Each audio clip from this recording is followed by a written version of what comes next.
حي على الفلاح.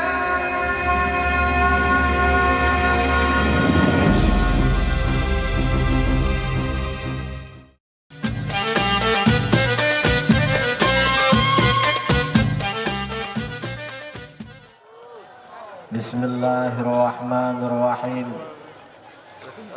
Alhamdulillahi rabbil alamin. Lahul hamdu wa lahul fadlu wa lahul thana'ul hasan. Allahumma sholli salatan kamilah wa sallim salaman tamman ala sayyidina Muhammadin alladhi tanhallu bihil 'uqad wa tanfariju bihil kuraba wa tuqda bihil hawaij wa tunalu bihir raghaib wa husnul khawatimi wa yustasqal ghamam biwajhihil karim wa ala alihi wa sahbihi ajma'in wa man tabi'ahum bi ihsanin ila yaumiddin, amma ba'du. Yang saya muliakan dan saya hormati para alim ulama, para habaib, para asatir, para tokoh, wa nakhussu bidzikri, pengasuh pondok pesantren Salafiyah Al-Futuhiyah Al-Mukarram Kiai Haji Buya Ahmad Qurtubi Jailani, juga selaku Imam Besar FPI Daerah Banten, Al-Mukarram Al-Habib Hanif Al-Attas dari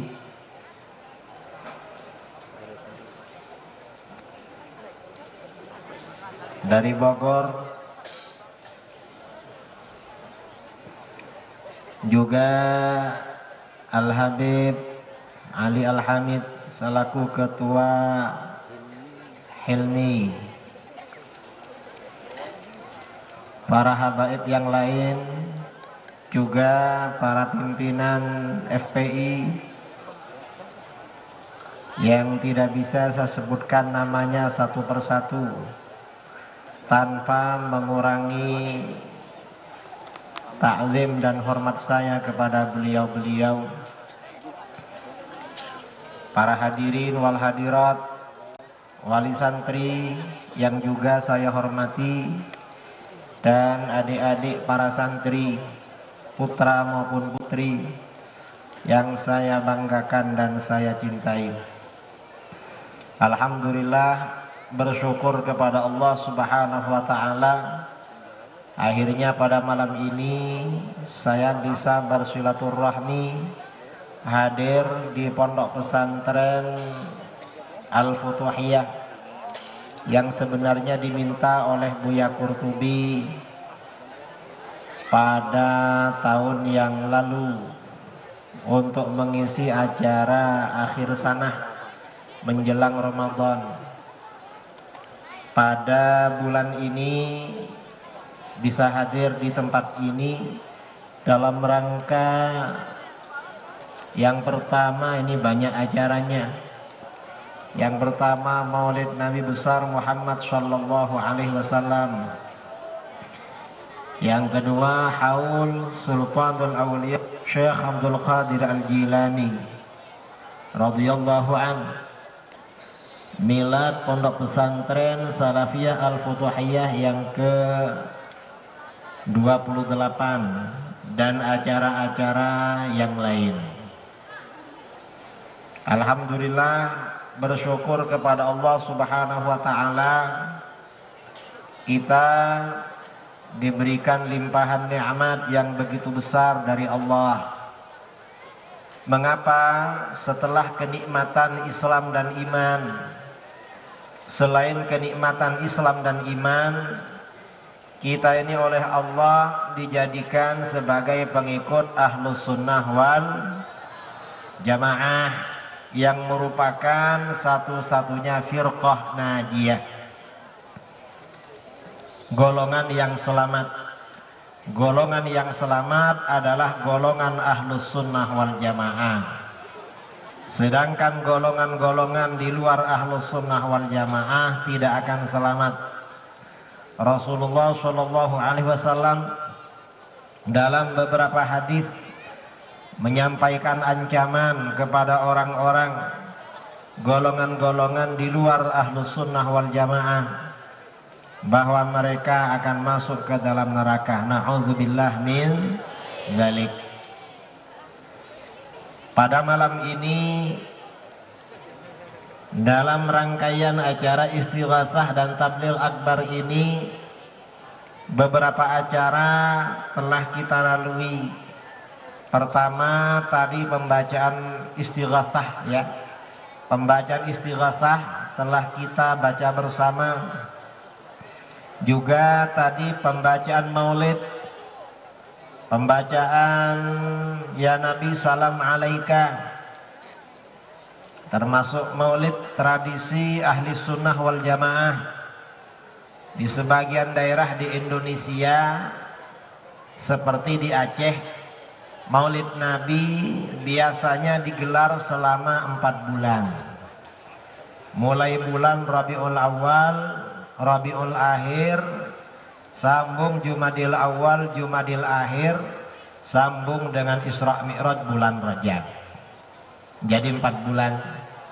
Saudara-saudara kita di Kalimantan Selatan, Banjarmasin dan sekitarnya, maulid Nabi diadakan sepanjang tahun, 12 bulan, kecuali bulan Ramadan. Jadi 11 bulan.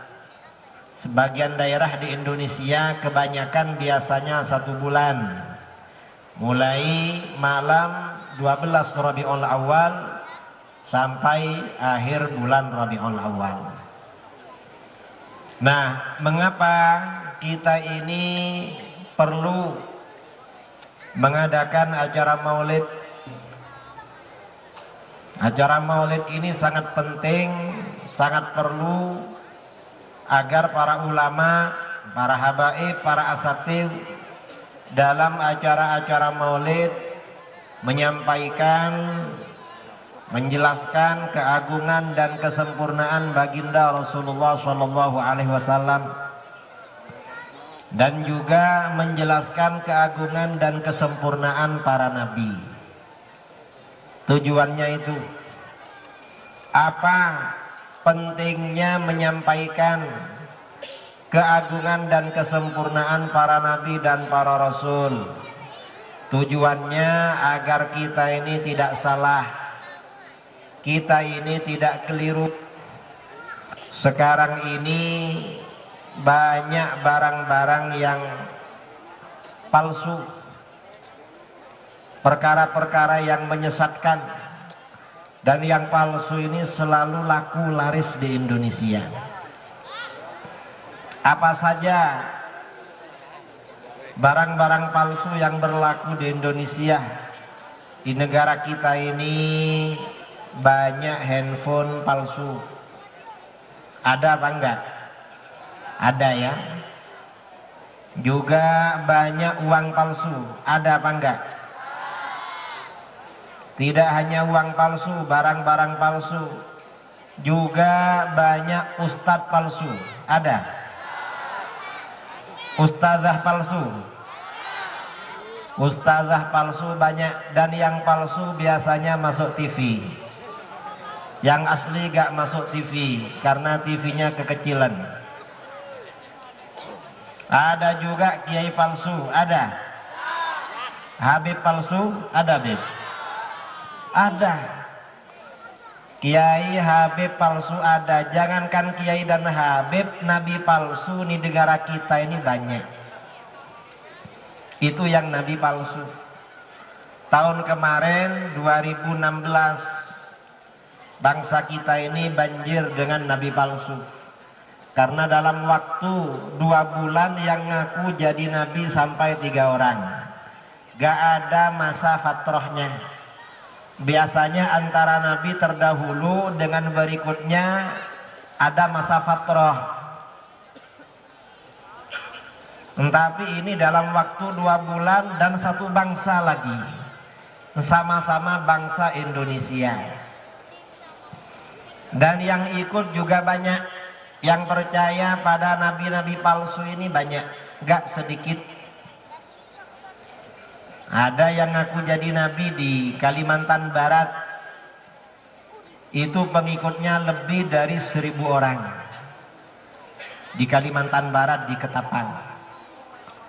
Kalau yang satunya di Jombang, di Nusa Tenggara Barat itu gak banyak.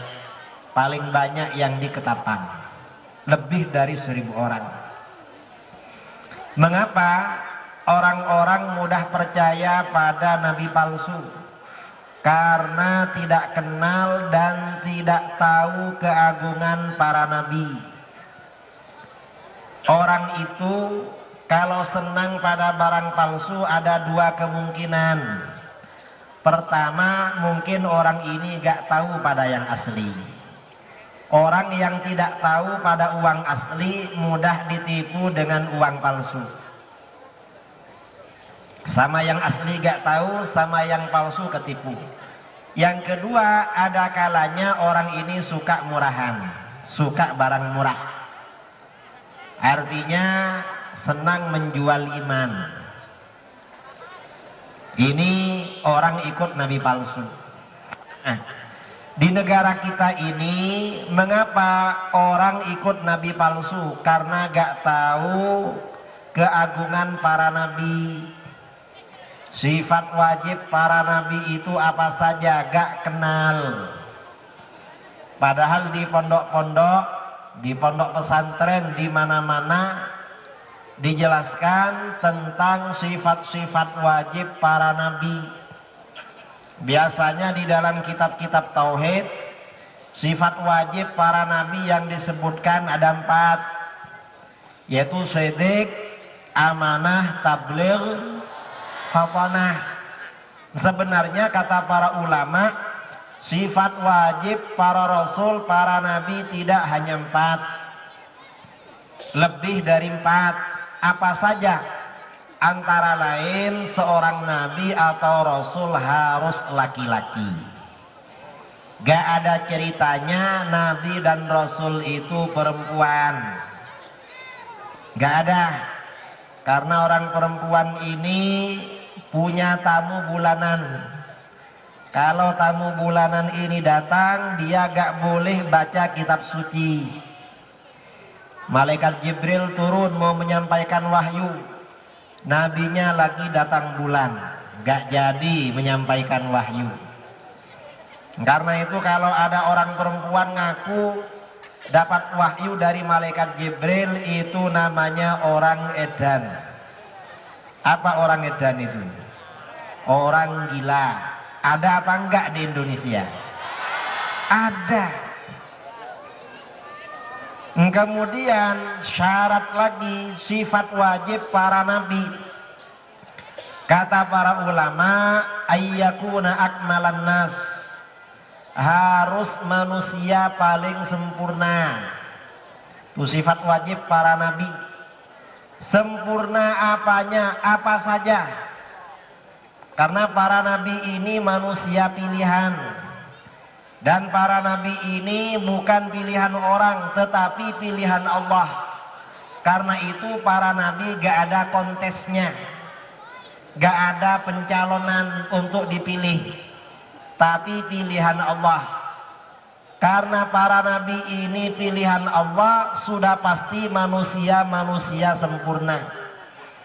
Kalau pilihan manusia masih sering keliru. Mungkin keliru, sering keliru.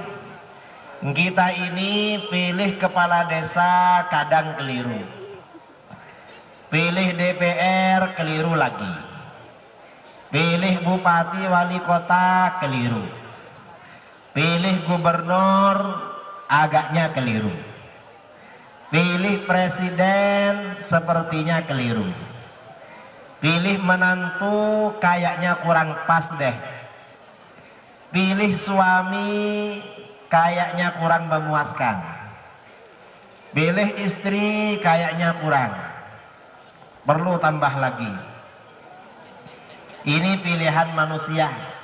Kalau para nabi gak ada yang salah pilih, karena para nabi ini pilihan Allah. Karena para nabi ini manusia-manusia pilihan Allah, maka pasti mereka adalah manusia-manusia paling sempurna.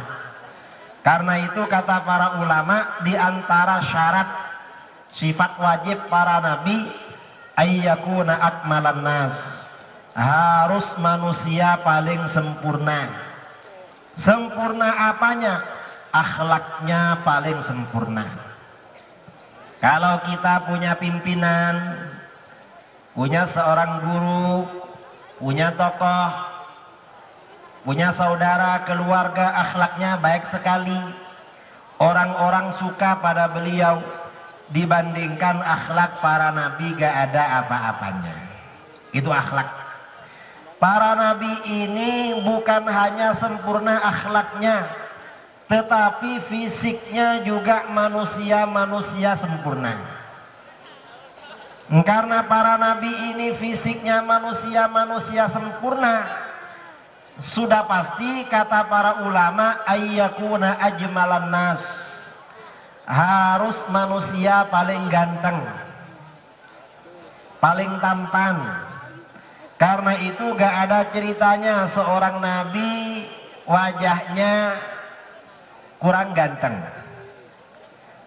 apalagi agak jelek, apalagi jelek sekali, tambah gak ada. Allah benar-benar dijaga, gak boleh kalah penampilan dengan siapapun. Di dalam Al-Quran Allah berfirman, wa kullam faddalna 'alal 'alamin. Masing-masing para nabi kami jadikan lebih utama daripada semesta alam. Apa yang dimaksud lebih utama? Maksudnya lebih sempurna daripada siapapun manusia di alam jagat raya ini. Ini diantara sifat-sifat kesempurnaan para nabi. Cuma masyarakat sekarang banyak gak tahu sifat-sifat wajib para nabi. Mengapa gak tahu? Ya karena gak diberitahukan. Kadang Ustadz Habib ceramah maulid, isi ceramahnya 1 jam tentang hukum maulid karena mengkantar Wahabi. Lupa tidak menyampaikan kesempurnaan dan keagungan para nabi. Umatnya gak tahu. Karena gak tahu, begitu ada nabi palsu langsung percaya. Ini pentingnya maulid nabi. Saya ini sebenarnya oleh panitia, oleh Buya Qurtubi diminta untuk menjelaskan tentang pemikiran liberal. Cuma pikir-pikir liberal itu ada apa enggak ya di Banten ini? Ada apa enggak liberal itu? Ada. Liberal ini bukan pemikiran. Karena liberal itu gak punya pemikiran, pikirannya gak ada. Liberal itu artinya ya pembebasan, bebas dari segala-galanya, bebas dari pikiran dan bebas dari aturan. Itu namanya liberal. Nah, sebelum saya berbicara tentang liberal dan pemikiran liberal, ada sebuah hadis sahih riwayat Imam Ahmad, Tabrani dan Al-Hakim dari Abu Hurairah radhiyallahu an, Rasulullah sallallahu alaihi wasallam bersabda, la tunqadanna ural Islam urwatan urwatan. Sungguh tali-tali Islam akan diputuskan satu persatu.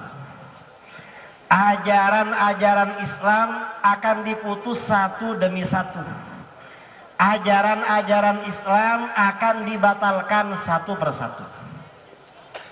Artinya gak dijalankan sama orang ajaran Islam ini. tidak akan dijalankan satu persatu. Wa kullama intaqadat urwatun tashabbathan nasu billati taliha. Dan setiap ada tali yang terputus, setiap ada ajaran Islam yang diputuskan, tidak dijalankan, maka orang-orang berpegangan dengan ajaran berikutnya.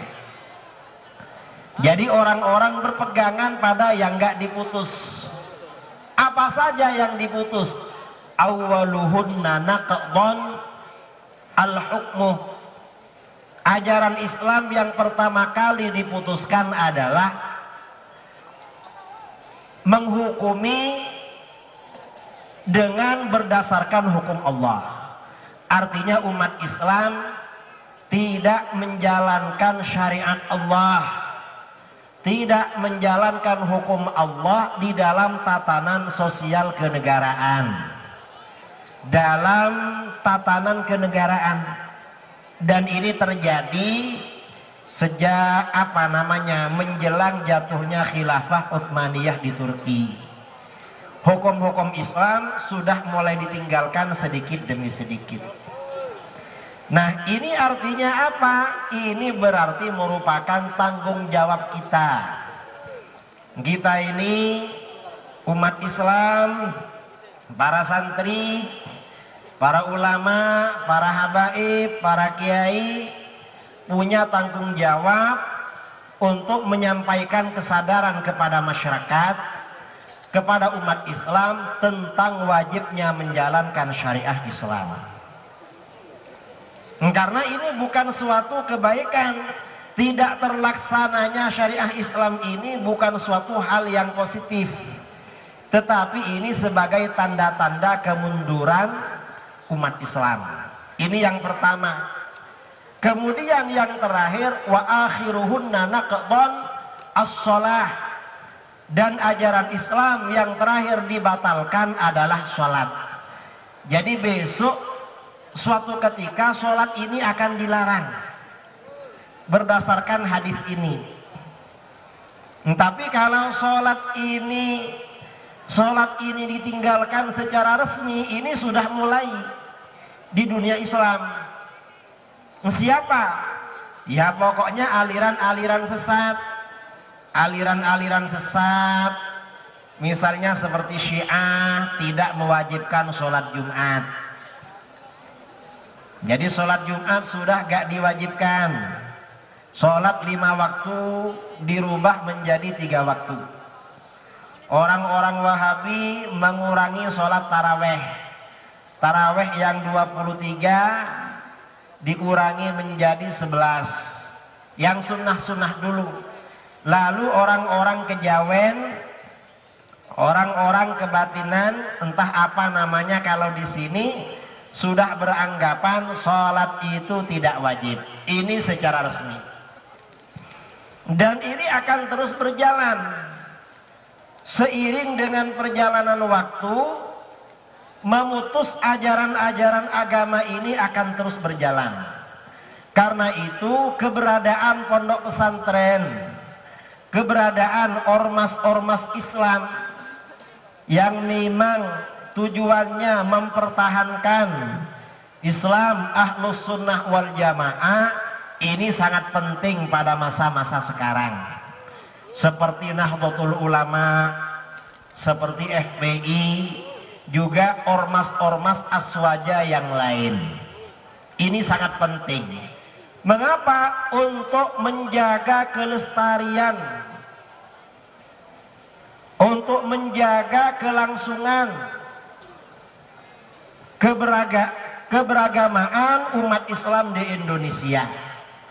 Karena memang seperti disampaikan oleh Hadratus Syekh Kiai Hasyim Asy'ari, menjelang masa-masa kemerdekaan, aliran-aliran menyimpang ini semakin banyak berkembang di negara kita. Jadi sejak kira-kira 100 tahun yang lalu, 1343 ya, 1343. Kalau sekarang ini 1400 berapa? 38. Jadi sudah hampir 100 tahun. Ini aliran-aliran yang keluar dari Ahlus Sunnah mulai berkembang. Sekarang ini aliran-aliran yang keluar dari Ahlus Sunnah berkembang luar biasa. Ada berapa jumlah aliran-aliran menyimpang di Indonesia? Tahun 2009 saya mengadakan penelitian dengan kawan-kawan di Pondok Pesantren Sidogiri. Aliran sesat ini di Indonesia tercatat kira-kira 250 macam. Tapi setelah saya jalan-jalan mulai dari Aceh sampai Jayapura, saya kira aliran sesat ini bukan 250, mungkin ada 2500 dari banyaknya. Nah, dari beberapa aliran ini yang paling besar pengaruhnya ada 4. Siapa saja? Pertama Wahabi, ini paling besar. Yang kedua Syiah. Lalu yang ketiga Hizbut Tahrir. Yang keempat aliran liberal. Liberal ini termasuk banyak. Mengapa? Karena liberal ini menyebar di perguruan-perguruan tinggi. Jadi sekarang ini sudah sampai pada masa lam yabqa minal Islam illa ismuh. Islam itu hanya tinggal namanya. Contohnya apa? Perguruan-perguruan tinggi Islam di negara kita. Universitas Islam, Sekolah Tinggi Agama Islam, Institut Agama Islam. Islam menjadi nama, tapi lingkungannya tidak Islami. Mengapa lingkungannya tidak Islami? Antara laki-laki dan perempuan pergaulannya bebas. Bukan hanya pergaulannya, bahkan pemikirannya bertentangan dengan Islam. Justru dari perguruan-perguruan tinggi Islam ini, ajaran liberal, pikiran liberal ini disebarkan di mana-mana, di Surabaya, di Jogja, di Semarang, di Jakarta, di daerah-daerah lain di Indonesia. Jadi perguruan tinggi Islam tetapi tidak Islami. Itu namanya Islam tinggal nama saja. Karena itu kita ini sangat penting untuk mengetahui ciri-ciri ajaran liberal. Sudah barang tentu ajaran liberal ini bertentangan dengan agama, terutama agama Islam. Mengapa bertentangan dengan agama? Kita ini kalau berbicara agama, di dalam kitab-kitab hadis yang membicarakan pokok-pokok agama, liberal ini selalu berlawanan, selalu memposisikan diri berlawanan dengan intisari, dengan pokok-pokok ajaran Islam. Ada sebuah hadis riwayat Bukhari Muslim dari Tamim bin Aus Ad-Dari radhiyallahu an, Rasulullah sallallahu alaihi wasallam bersabda, ad-dinu an-nasihah. Pokok dari ajaran agama, sebagian besar ajaran agama, inti dari ajaran agama adalah nasihat. Nasihat itu artinya apa? Berbuat baik dan bermaksud baik. Bermaksud baik dan buat baik. Para sahabat bertanya, liman ya Rasulullah? Agama itu berbuat baik dan bermaksud baik kepada siapa? Baginda menjawab, lillahi. Pertama, bermaksud baik dan berbuat baik kepada Allah. Itu yang pertama. Apa yang dimaksud berbuat baik kepada Allah? Berbuat baik kepada Allah adalah beriman kepada Allah. Berbuat baik kepada Allah adalah mentauhidkan Allah. Berbuat baik kepada Allah mengajak orang-orang meyakini bahwa Allah memiliki kesempurnaan secara mutlak dan maha suci dari segala kekurangan. Berbuat baik kepada Allah mengajak orang-orang mencintai Allah, bukan mencintai dirinya. Karena itu kata para ulama sufi, orang yang berdakwah kepada Allah itu sebenarnya mengajak orang mencintai Allah, bukan mencintai dirinya. Itu berdakwah kepada Allah. Orang-orang liberal ajarannya masalah ketuhanan berbeda. Baru-baru ini di negara kita ini ramai tentang LGBT. Apa LGBT itu? Laki-laki ganteng, bininya 3. Bukan itu maksudnya. LGBT itu artinya ya lesbi, gay, biseksual, transgender. Itu LGBT. Ini ada orang liberal komentar, sudahlah, gak usah marah sama LGBT. Itu urusan dia dengan Tuhan, kamu jangan menjadi Tuhan. Ini kata mereka, loh, mereka ini percaya apa enggak pada Tuhan? Yang menyuruh kita nahi mungkar kepada LGBT itu Tuhan, bukan kemauan kita. Bahwa kita ini wajib amar ma'ruf nahi mungkar, yang mewajibkan adalah Allah. Dan itu kemungkaran apa saja, termasuk kemungkaran LGBT. Jadi Tuhan ini jangan dipermainkan, jangan membawa-bawa nama Tuhan, tetapi tujuannya justru untuk membela kemungkaran. Ini namanya tidak nasihat kepada Allah. Ini yang pertama. Kemudian yang kedua, Rasulullah menjawab wali kitabihi. Yang kedua adalah nasihat, berbuat baik, bermaksud baik pada kitab Allah. Kitab Allah yaitu Al-Quran. Apa yang dimaksud berbuat baik kepada Al-Quran?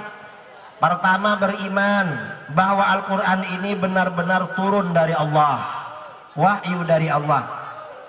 Kedua, kita ini wajib membaca Al-Quran seperti yang diturunkan oleh Allah.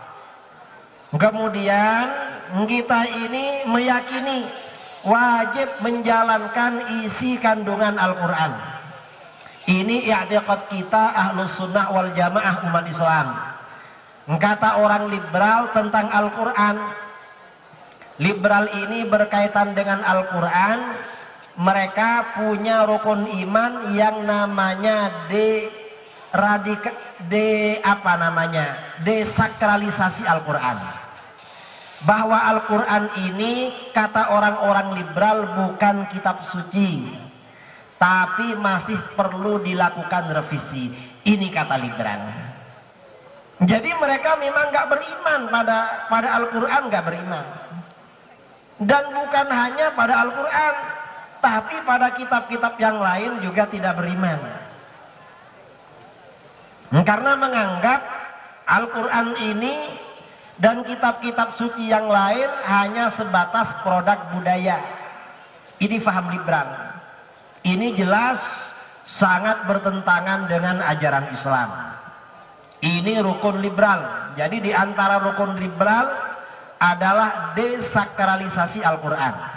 Kemudian yang ketiga, di dalam hadis itu dikatakan wali rasulihi, berbuat baik kepada Rasulullah.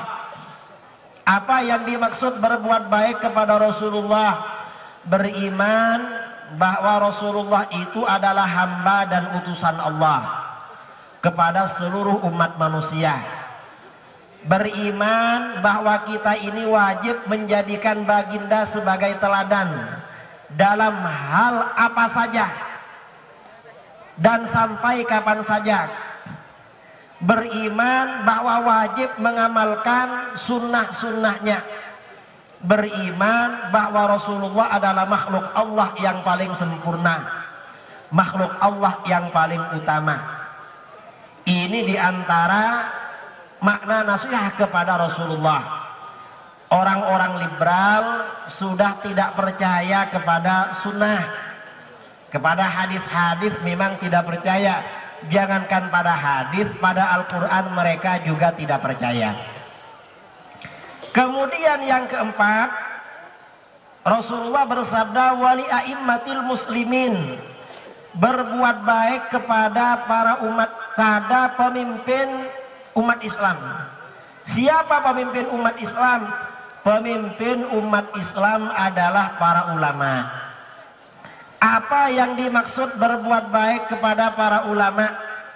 Pertama, meyakini bahwa para ulama ini memiliki derajat yang tinggi di sisi Allah. Harus yakin seperti itu. Mengapa? Di dalam Al-Quran Allah berfirman, yarfa'illahu alladhina amanu minkum walladhina utul ilma darajat. Allah mengangkat derajat orang-orang beriman di antara kamu, dan Allah mengangkat orang-orang yang dikaruniakan ilmu pengetahuan agama beberapa derajat.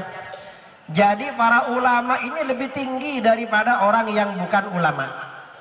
Karena itu wajib hukumnya mengikuti fatwa-fatwa para ulama.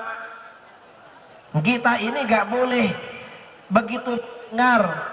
Karena ada ya sebagian orang, termasuk orang liberal, orang Wahabi sama saja masalah ulama. Ketika disampaikan kepada mereka fatwa-fatwa ulama, misalnya fatwa Imam Syafi'i, biasanya mereka mengatakan Imam Syafi'i itu kan manusia biasa. Memangnya kenapa kalau manusia biasa? Namanya manusia biasa, boleh benar dan boleh salah. Sama dengan saya juga manusia biasa. Jawaban kita, Imam Syafi'i manusia biasa tapi luar biasa. Mengapa? Beliau manusia biasa tapi ulama. Kamu manusia biasa bukan ulama. Jelas gak sama? Para ulama ini oleh Allah diberikan derajat yang luhur. Itu yang perlu kita tahu. Jadi gak boleh orang itu meremehkan fatwa ulama, gak boleh. Derajatnya saja oleh Allah ditinggikan. Kita wajib meninggikan derajat mereka karena Allah yang meninggikan mereka. Selain itu, di dalam persoalan-persoalan agama, kita ini wajib hukumnya merujuk kepada para ulama.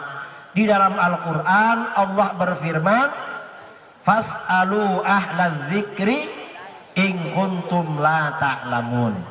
Bertanyalah kamu kepada para ulama yang ahli zikir, ahli Al-Quran, ahlul kitab, kalau kamu tidak tahu. Jadi ketika kita tidak tahu tentang soal-soal hukum agama, Allah memerintahkan kita untuk bertanya dan merujuk kepada para ulama yang ahli di dalam bidangnya. Kita ini tidak diperintahkan mencari sendiri melalui terjemahan-terjemahan Al-Quran atau melalui terjemahan Bulughul Maram dan lain sebagainya. Ini yang keempat. Yang kelima, Rasulullah bersabda, wali ammatihim, agama itu adalah nasihat, berbuat baik kepada umat Islam secara umum.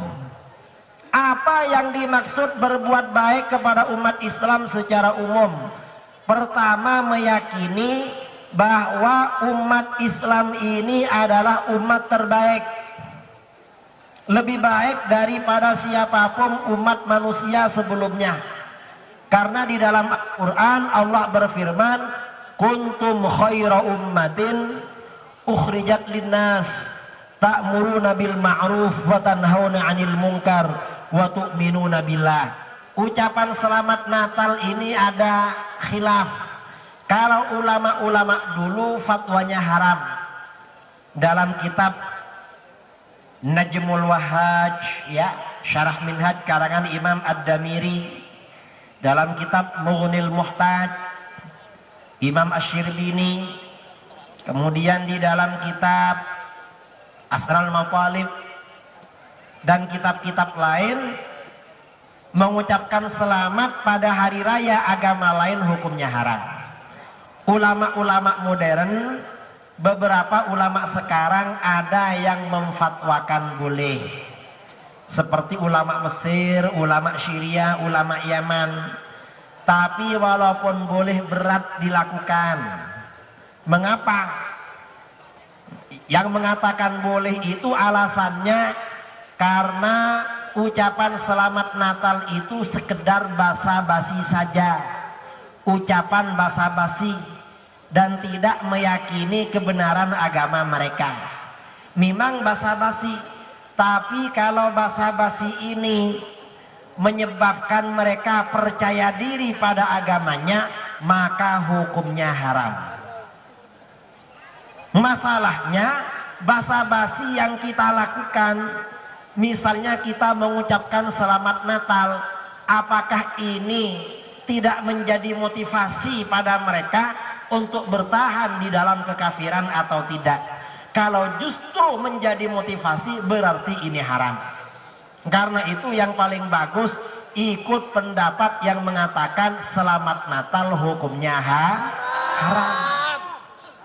Karena ini fatwa ulama-ulama dulu. Yang menghalalkan ulama-ulama sekarang, insya Allah ikut yang dulu lebih mantap, lebih memberikan ketenangan pada hati kita.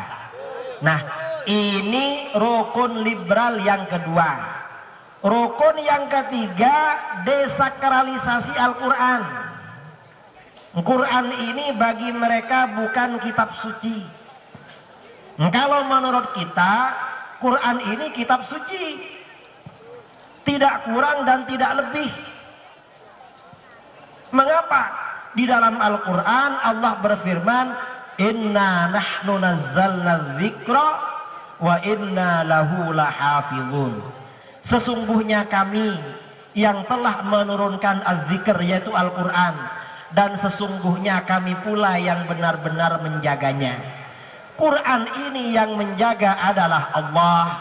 Kalau Allah yang menjaga, gak bakalan ada yang hilang atau ketinggalan. Alasan orang-orang liberal, kata orang liberal, Al-Quran itu dari Allah kepada malaikat Jibril.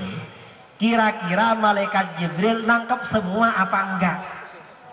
Jangan-jangan ada yang lupa malaikat Jibril, kata mereka. Lalu dari Jibril kepada Rasulullah, transfer dari Jibril kepada Rasulullah itu kira-kira semuanya apa enggak? Jangan-jangan ada yang hilang. Lalu dari Rasulullah kepada para sahabat, kira-kira sempurna apa enggak? Ini mereka hanya dasarnya kira-kira. Kalau sama-sama kira-kira, ini kan kira-kiranya dua. Kira-kira sempurna, kira-kira tidak sempurna. Nah, berarti ini sama-sama mungkin. Sama-sama mungkin, maka berarti tinggal dicarikan bukti-bukti yang lain. Kalau ada bukti yang lain membuktikan salah satunya, berarti itu yang dipastikan benar.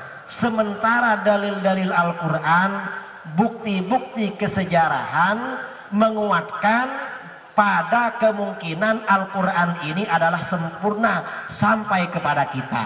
Berarti kalau begitu Al-Quran ini benar-benar sempurna. Ini yang perlu kita tahu. Kemudian yang keempat, ya, ajaran liberal, rukun liberal yang keempat ini, kata liberal, rukun mereka dekonstruksi syariah. bongkar pasang ajaran syariah. Apa saja yang halal diharamkan, yang haram dihalalkan, yang wajib tidak diwajibkan. Itu ajaran liberal. Contohnya apa yang halal diharamkan, yang haram dihalalkan. Toh yang haram dihalalkan contohnya LGBT, lesbi, gay, biseksual, transgender jelas haram. Kata liberal halal. Contoh yang halal diharamkan contohnya apa? Poligami. Apa poligami itu? Kawin lebih dari satu. Padahal jelas-jelas halal. Kata liberal poligami itu haram. Jadi hukum dibongkar pasang, dibolak-balik. Jelas ini bertentangan dengan ajaran Islam. Kemudian yang terakhir ya, ajaran liberal yang terakhir adalah kesetaraan gender. Ini mereka. Apa maksud kesetaraan gender? Laki-laki dan perempuan derajatnya sama. Ini bertentangan dengan ajaran Islam. Karena di dalam Al-Quran diterangkan ar-rijalu qawwamuna 'alan nisa. Laki-laki itu adalah pemimpin, pengayom, pelindung dan pendidik kepada kaum wanita.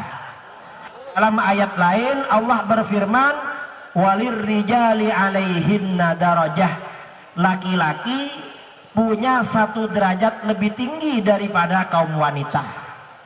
Ini mereka. Nah, karena laki-laki lebih tinggi daripada kaum wanita, maka bagaimana di dalam hal kepemimpinan umat Islam, kepemimpinan publik mengutamakan kepemimpinan laki-laki, bukan perempuan yang dicalonkan jadi gubernur, kepala desa, wali kota, apalagi presiden, tetapi kaum laki-laki. Ini orang-orang liberal ini yang akan merusak. Ini perlu kita lawan, perlu kita luruskan. Terakhir ya, saya mau cerita. Tahun 2007 saya diundang debat di PBNU. Debat dengan orang-orang liberal waktu itu. Mayoritas yang hadir 100 orang mayoritas liberal. Saya sendirian dari Jawa Timur diantarkan oleh kawan saya. Itu tahun 2007. Lalu tahun 2012 di Nusa Tenggara Barat juga dengan liberal. Pada waktu di PBNU saya bilang laki-laki jelas lebih tinggi kedudukannya daripada perempuan. Mengapa di dalam Al-Quran ada ayat walirrijali 'alaihinna darajah?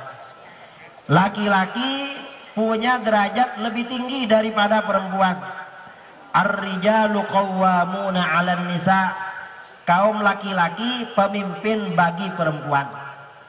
Lalu kata liberal itu, yang liberal itu dari Cirebon, nggak perlu saya sebutkan namanya,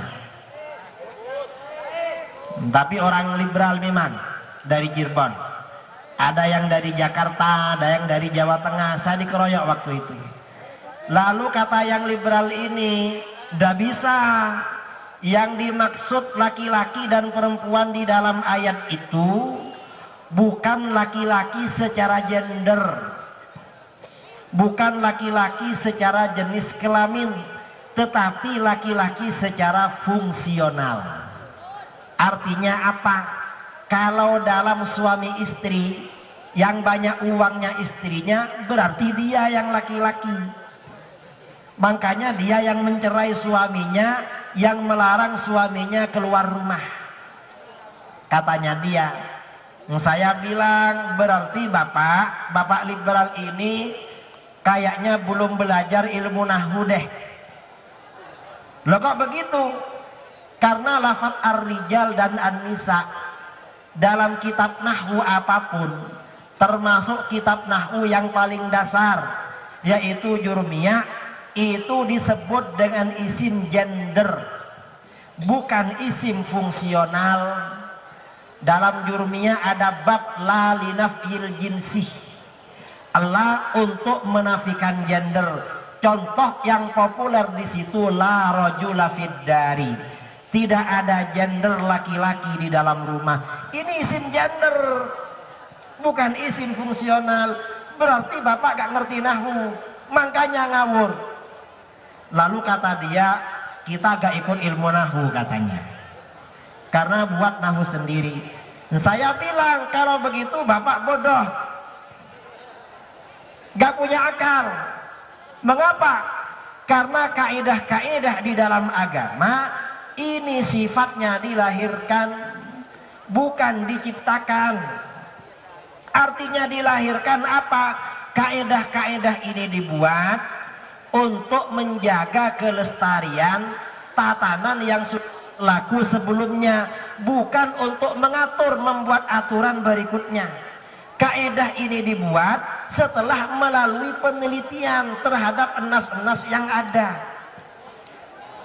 bukan diciptakan. Kalau diciptakan, contohnya seperti peraturan pemerintah, tatib parpol ketika akan muktamar, akan konferensi, akan munas, membuat tatib, itu diciptakan namanya. Kalau kaidah-kaidah dalam agama itu bukan diciptakan tetapi dilahirkan. Misalnya dalam ilmu tajwid ada mat tabi'i, ada mat lazim, ada mat wajib.